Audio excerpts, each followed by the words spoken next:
So I'm just a couple of days away from doing a workshop on using the solution-focused approach with children, teens, and their families. And I had an experience yesterday in my personal life that reminded me how important this kind of work is. And I'm so excited about it. Let me tell you what happened.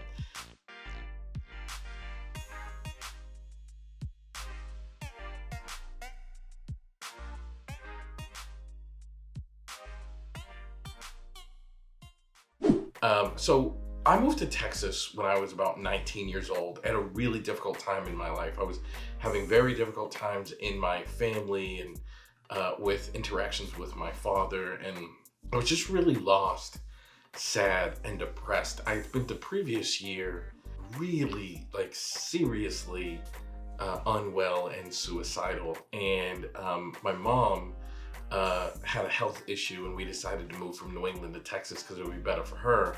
And after some serious thought, I decided to come with her. And the reason we chose Texas is I have an aunt who lives here in Dallas, Texas, and so my mom could be close to that aunt, and we had a little bit of a support system, so we just weren't moving to some random new place. So we moved to Texas, and my aunt had a friend named Derek.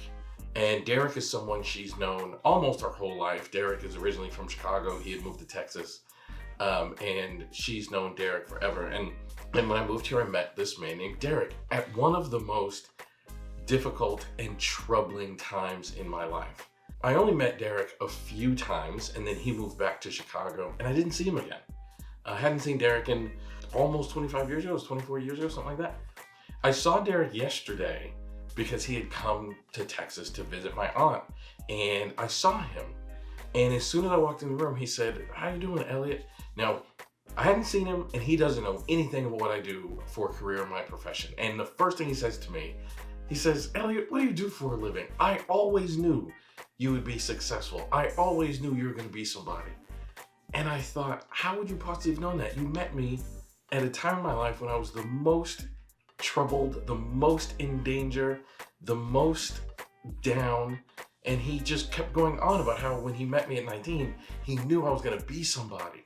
And I told him, well, I'm a psychotherapist, and I've written a few books, and I teach people how to do psychotherapy. And he was like, wow, man, I knew you would be successful. You always just had this thing about you, and I knew you could do it. And I was thinking to myself, how would you know? Because you met me just a few times at a time in my life when I was really troubled. So I asked him, how could you know? I was really not my best in the late 90s when I met you. And he said, because I could just see the potential in you even when you couldn't see it in yourself. You know, I'm getting my mind ready for this workshop on Monday, and I thought, that's exactly how I want solution-focused therapists to view the teenagers and children that they work with. You have to see the potential through the murkiness and through the behavior and through the troubles that teenagers and their families experience. You have to see and treat people from the perspective of their potential and not their problems. I'm so thankful that I had people in my life like Derek, even though I only saw him a few times, but people who could see through my troubles and see my potential and treat me in a way that honored my potential. If not for that, I honestly don't think my life would have ended up the way that it did. I think I would have fallen into the traps that were troubling me at the time, but I had wonderful people who saw my potential instead of my problems, and that's how you need to view people when you're using solution-focused brief therapy. It's a gift you give to them, so make sure you recognize people for their potential. You may even be saving their lives, as many people saved mine. Thank you so much for watching this video. I hope you enjoyed it. If you want more videos like this, please subscribe to this channel and make sure you hit the bell so you get notifications. And don't forget to leave a comment. One of my favorite things is interacting with people and learning what they got from the video. So thanks for watching, subscribe, comment, see you soon.